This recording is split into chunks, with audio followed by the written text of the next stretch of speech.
Third ട്രൈമസ്റ്ററിലെ കാര്യങ്ങൾ നമ്മൾ കഴിഞ്ഞ എപ്പിസോഡിൽ കുറച്ച് സംസാരിച്ചു.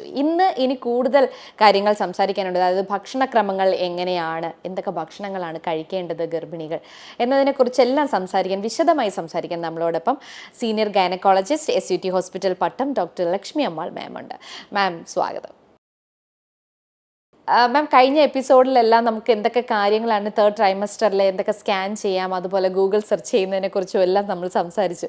അപ്പോൾ ഈ ഒരു എപ്പിസോഡിൽ എന്തൊക്കെ ആഹാരങ്ങളാണ് തേർഡ് ട്രൈമസ്റ്ററിലുള്ള ഒരു ഗർഭിണി കഴിക്കേണ്ടത് എന്നുള്ളതിനെ കുറിച്ചാണ് പറയേണ്ടത്. പിന്നെ നമുക്ക് ആഹാരം ഏതെങ്കിലും കാര്യങ്ങൾ ഭക്ഷണം അവോയ്ഡ് ചെയ്യണമെന്ന് എന്നോട് ചോദിച്ചാൽ ഞാൻ പറയും, ഈ ഹോട്ടലിൽ നിന്ന് വാങ്ങിച്ച ജങ്ക് ഫുഡെന്ന് നമ്മൾ പറയില്ലേ, പിസ്ത, പാസ്ത, അങ്ങനത്തെ സാധനങ്ങളൊക്കെ, പിന്നെ ഹോട്ടലിൽ പോയിട്ട് കഴിക്കുമ്പോൾ അവിടുത്തെ വറുത്ത് പൊരിച്ച സാധനങ്ങൾ, അപ്പോൾ അതൊക്കെ നമുക്ക് അറിഞ്ഞുകൂടാ എത്രയും നന്നായിട്ടാണ് അവരുണ്ടാക്കുന്നത്. കഴിയുന്നതും വീട്ടിലെ ഭക്ഷണം കഴിക്കുന്നതാണ് നല്ലത്. കാര്യം ഈ സമയത്ത് ഗർഭകാലത്തെ അസ്വസ്ഥതകളുടെ കൂട്ടത്തിലൊരു വയറിളക്കമൊക്കെ വന്നു കഴിഞ്ഞാൽ ഗർഭിണി കഷ്ടപ്പെടും. പിന്നെ അതിന് നമ്മൾ മരുന്ന് കൊടുക്കാൻ നിൽക്കണം. എല്ലാ മരുന്നുകളും ഗർഭത്തിൽ കൊടുക്കാൻ പാടില്ല.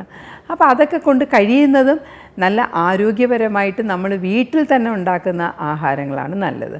പിന്നെ നമ്മുടെ എയറേറ്റഡ് ഡ്രിങ്ക്സ് ഉണ്ടല്ലോ, മിറിൻഡ, കൊക്കക്കോള, ലിംക, അങ്ങനത്തെ സാധനങ്ങളൊക്കെ കഴിക്കുന്നതിന് വരെ നാരങ്ങ വെള്ളം, നെല്ലിക്ക ജ്യൂസ്, പിന്നെ മോരും വെള്ളം, കഞ്ഞി വെള്ളം, ബാർലി വെള്ളം, ഇതൊക്കെ കുടിക്കുന്നതായിരിക്കും നല്ലത്. നമ്മൾ ആ മറ്റേ ജ്യൂസ്, പിന്നെ എല്ലാവർക്കും ഉണ്ട് ഗർഭമായി കഴിഞ്ഞാൽ ഉടനെ ഒരു ജ്യൂസ് കുടി.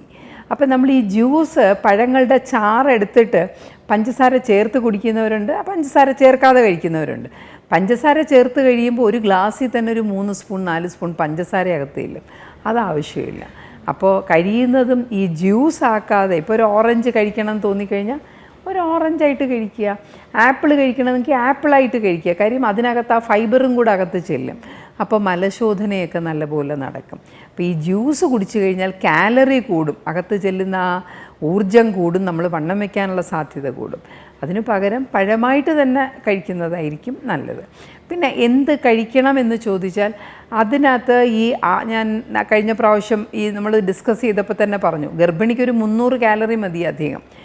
ഒരു ദോശ, ഒരു മുട്ട, ഒരു ഏത്തപ്പഴം, ഒരു ഗ്ലാസ് പാല്, ഇത്രയൊക്കെ കഴിക്കുമ്പോൾ തന്നെ ഈ 300 കാലറി കിട്ടും. അതുകൊണ്ട് 2 പേർക്കുള്ള ഭക്ഷണം കഴിക്കേണ്ട ആവശ്യമേ ഇല്ല. പിന്നെ നമുക്കറിയാമല്ലോ, ട്രഡീഷണലായിട്ട് പാരമ്പര്യമായിട്ട് ഗർഭിണികളെ കാണാൻ പോകുന്നവരൊക്കെ അച്ചപ്പം, അല്ലാത്തപ്പം, മുറുക്ക്, ഇതൊക്കെയാണ് 7ാം മാസത്തിൽ 7 ഐറ്റം. 7 ഐറ്റത്തിൽ നമ്മൾ നോക്കുകയാണെങ്കിൽ 3-1 നല്ല മധുരമായിരിക്കും, 3-1 നല്ല വറുത്തതും പൊരിച്ചതും. ഇതല്ലാത്തൊരു കാര്യത്തെപ്പറ്റി എനിക്ക് ആലോചിക്കാൻ പറ്റും. ഇതെല്ലാം തന്നെയാണ് കൊണ്ടുപോകുന്നത്. ഗർഭിണികൾ വറുത്തതും പൊരിച്ചതും കഴിക്കാൻ പാടില്ല. ഒരു വട കഴിക്കുമ്പോൾ തന്നെ ഒരു 10 ml എണ്ണയങ്ങകത്ത് പോവും. അതവരുടെ വണ്ണം കൂട്ടാൻ കാരണമാവും.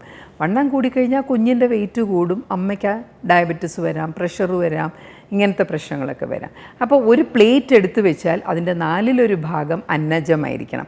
4-1 ഭാഗം എന്ന് പറഞ്ഞാൽ ചോറാകാം, ദോശയാകാം, ഇഡ്ഡലിയാകാം. ഇപ്പോൾ 4 ദോശ കഴിക്കണം എന്ന് തോന്നിയാൽ ഒരിക്കലും 4 ദോശ ഒന്നിച്ച് കഴിക്കരുത്. 2 ദോശ കഴിച്ചിട്ട് ഒരു 2 മണിക്കൂർ കഴിഞ്ഞ് കഴിയുന്നത് ഒരു ദോശയിൽ നിർത്തുക. 4 ദോശയുടെ ഒന്നും ആവശ്യം വരില്ല. പിന്നെ 4-1 ഭാഗം പ്രോട്ടീൻ ആയിരിക്കണം. അപ്പോൾ എന്താണ് ഈ പ്രോട്ടീൻ എന്ന് പറഞ്ഞാൽ, വെജിറ്റേറിയൻ ഡയറ്റിലാണെങ്കിൽ പ്രോട്ടീൻ എല്ലാവിധ പയറും പ്രോട്ടീനാണ്. അപ്പോൾ പയർ വെച്ചൊരു തോരൻ ഉണ്ടാക്കാം.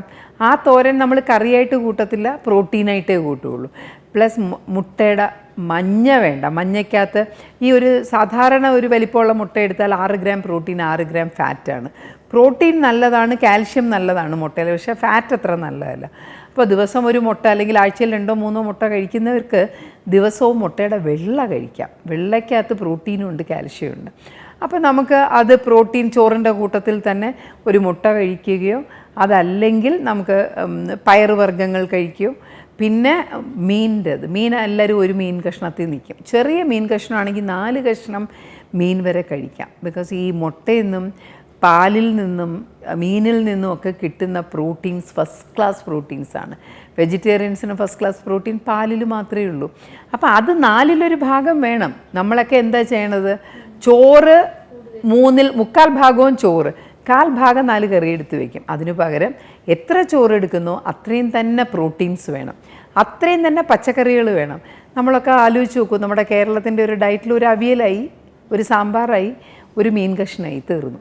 അങ്ങനെയല്ല, 2 ഇലക്കറി, ഒരു ഇലക്കറിയും ഒരല്ലാത്ത കറിയും, ഒരു തോരൻ നമ്മളിപ്പോൾ ഒരു ബീൻസ് തോരൻ വെക്കുന്നു, അല്ലെങ്കിൽ ഒരു ക്യാരറ്റ് തോരൻ വെച്ചാൽ ഇപ്പുറത്ത് ഒരു മുരിങ്ങയില കറി അല്ലെങ്കിൽ ഒരു ചീരക്കറി വേണം. അതും നല്ല അളവിന് നല്ലപോലെ 4/1 ഭാഗം ഇലക്കറികളായിരിക്കണം, 4/1 ഭാഗം ഫ്രഷ് ഫ്രൂട്ട്സും വെജിറ്റബിൾസുമാണ്. അത് അപ്പം കഴിക്കണം എന്നില്ല. പിന്നെ ഏതെങ്കിലും ഒരു 2 മണിക്കൂർ കഴിയുമ്പോൾ ഫ്രൂട്ട്സ് കഴിക്കാം. ആഹാരത്തിന് 1-1.5 മണിക്കൂർ മുമ്പ് സാലഡ്സ് കട്ട് ചെയ്ത് കഴിക്കാം. 1 കപ്പ് സാലഡും 1 കപ്പ് ഫ്രൂട്ടും കട്ടായമായിട്ടും ഒരു ഗർഭിണി ദിവസവും കഴിച്ചിരിക്കണം. ഫ്രൂട്ട് ജ്യൂസ് കഴിക്കുന്നതിനേക്കാളും ഒക്കെ നല്ലതാണ്. പിന്നെ നമുക്ക് സൂപ്പ് ഉണ്ടാക്കി കഴിക്കാം. മുരിങ്ങയില സൂപ്പ്, ചീര സൂപ്പ്, അല്ലെങ്കിൽ എന്താ സൂപ്പെന്ന് വെച്ചാൽ വെജിറ്റബിൾസ് സൂപ്പ് ഉണ്ടാക്കി കഴിക്കുന്നതിനകത്തൊന്നും തെറ്റില്ല. അതിനകത്ത് വെണ്ണയും നെയ്യും ഒക്കെ അധികം ചേർക്കാതിരുന്നാൽ മതി. അപ്പോൾ ഒരു പ്ലേറ്റ് എടുത്ത് വെച്ചാൽ 4/1 ഭാഗം കാർബോഹൈഡ്രേറ്റ്, പുട്ട്, ചോറ്, പിന്നെ ദോശ, ഇഡ്ഡലി, ഇടിയപ്പം, അങ്ങനത്തെ സാധനങ്ങൾ. പിന്നെ ഒരു 4/1 ഭാഗം ഞാനീ പറഞ്ഞ പ്രോട്ടീൻസ്, 4/1 ഭാഗം വെജിറ്റബിൾ കറി, പിന്നെ 4/1 ഭാഗം ഫ്രൂട്ട്സാണ്. ആ ഫ്രൂട്ട്സ് നമുക്ക് പിന്നെ എപ്പോഴെങ്കിലും കഴിക്കാം. എപ്പോഴും ഈ എല്ലാ ദിവസവും 1 കപ്പ് ഫ്രഷ് ഫ്രൂട്ട്സും ഫ്രഷ് സാലഡായിട്ട് അരിഞ്ഞ് കഴിക്കണം. ഇതിൻ്റെ കൂട്ടത്തിൽ നമുക്ക് വെള്ളം കുടിയും വളരെ അത്യാവശ്യമാണ്.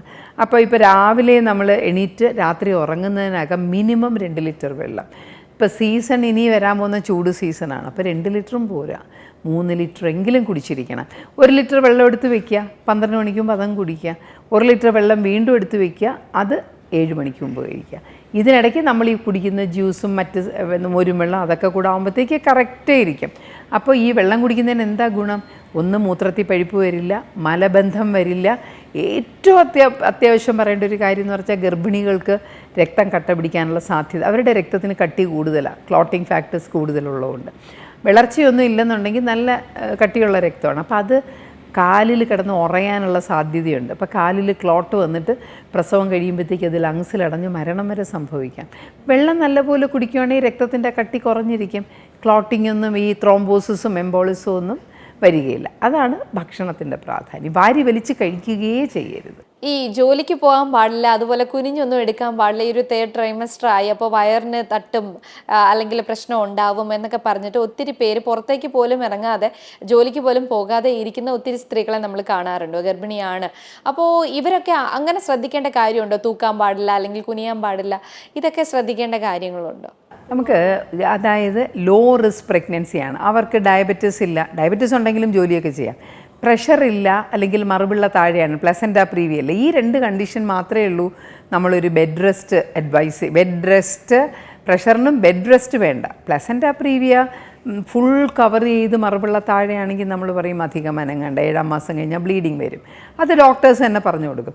അല്ലാതെ ഒരു പ്രഗ്നൻസിക്ക് ബെഡ് റെസ്റ്റിൻ്റെ ആവശ്യമില്ല, ഈ ഫിസിക്കൽ ആക്ടിവിറ്റി റെസ്ട്രിക്റ്റ് ചെയ്യേണ്ട കാര്യവുമില്ല, എല്ലാ ജോലികളും ചെയ്യാം. ഗർഭിണികൾ എന്നോട് ചോദിക്കും എപ്പോൾ ലീവ് എടുക്കണം. ഞാൻ പറയും ആശുപത്രിയുടെ അടുത്താണ് ആഫീസെങ്കിൽ ഒരു ലീവും എടുക്കണ്ട, പ്രസവത്തിൻ്റെ തലേ ദിവസം വരെ ജോലി ചെയ്യാം. ഡോക്ടർക്ക് അങ്ങനെയൊക്കെ പറയാം, ഗർഭം ഞങ്ങളുടെ അല്ലേ എന്ന് പറയും. ഞാൻ എൻ്റെ ഗർഭത്തിൻ്റെ പ്രസവിക്കുന്നതിൻ്റെ തലേ ദിവസം വരെ ജോലി ചെയ്ത ആളാണ്. എൻ്റെ കൂടെയുള്ള ഡോക്ടേഴ്സ് ഉണ്ട്. ഞങ്ങളുടെ കൂടെ ഒരു ഡോക്ടർ ഉണ്ടായിരുന്നു. രാത്രി ഒരു പേഷ്യൻ്റ് ഡ്യൂട്ടിയിലായിരുന്നു, ഒരു പേഷ്യൻ്റ് പ്രസവിക്കാൻ വന്നു. ഡോക്ടർ നോക്കിക്കഴിഞ്ഞു, എല്ലാം കഴിഞ്ഞ് പിറ്റേ ദിവസമായപ്പോൾ ഡോക്ടർക്ക് പ്രസവവേദന തുടങ്ങി. 2 പേരും അടുത്തടുത്ത് ഓരോ കട്ടിലിൽ. ഡോക്ടർ ആദ്യം പ്രസവിച്ചു, കാര്യം ഓടി നടക്കുകയല്ലേ. അപ്പോൾ മറ്റേ പേഷ്യൻ്റ് പ്രഗ്നൻ്റ് ലേഡി പരാതി പറഞ്ഞു, എനിക്കല്ലേ ആദ്യം തുടങ്ങിയത്, എന്നിട്ട് ഡോക്ടറാണ് ആദ്യം പ്രസവിച്ചത്. അപ്പോൾ അതിൻ്റെ ഒന്നും ആവശ്യമില്ല, നമുക്ക് അറ്റം വരെയും നമുക്ക് ജോലി ചെയ്യാവുന്നതേ ഉള്ളൂ. പിന്നെ ഈ വയറും വെച്ച് പോകുന്ന കാണുമ്പോൾ എല്ലാവർക്കും ഒരു വിഷമമാണ്. പിന്നെ ദൂരെയാണ് ആശുപത്രിയെങ്കിൽ നമ്മൾ ഈ 35-6 ആഴ്ച കഴിഞ്ഞ് ജോലി ചെയ്യുമ്പോൾ എപ്പോഴെങ്കിലും വേദന തുടങ്ങുമോ, വെള്ളം പൊട്ടി പോവുകയോ ചെയ്ത് കഴിഞ്ഞാൽ പിന്നെ ഓടിപ്പടച്ച് വരേണ്ടി വരും. അതുകൊണ്ട് നമ്മൾ പറയും 3 ആഴ്ച മുമ്പേ അങ്ങ് ലീവ് എടുത്തോളൂ, കുഴപ്പമില്ല. പിന്നെ അവർക്കും കുറച്ചൊരു അസ്കിതയൊക്കെ വരുമല്ലോ വലിയ വയറും വെച്ച് നടക്കുമ്പോൾ. ഓടി നടക്കാം എന്നുണ്ടെങ്കിൽ നമ്മുടെ കൂടെയുള്ള ഡോക്ടേഴ്സൊക്കെ അറ്റം വരെയും ജോലി ചെയ്യുന്നവരാണ്, ജോലി ചെയ്ത് പിറ്റേ ദിവസം പോയി പ്രസവിക്കുന്നവരാണ് ഞങ്ങളുടെ കൂടെയുള്ള ജനറലി നമ്മുടെ കൂടെയുള്ള ഡോക്ടേഴ്സൊക്കെ.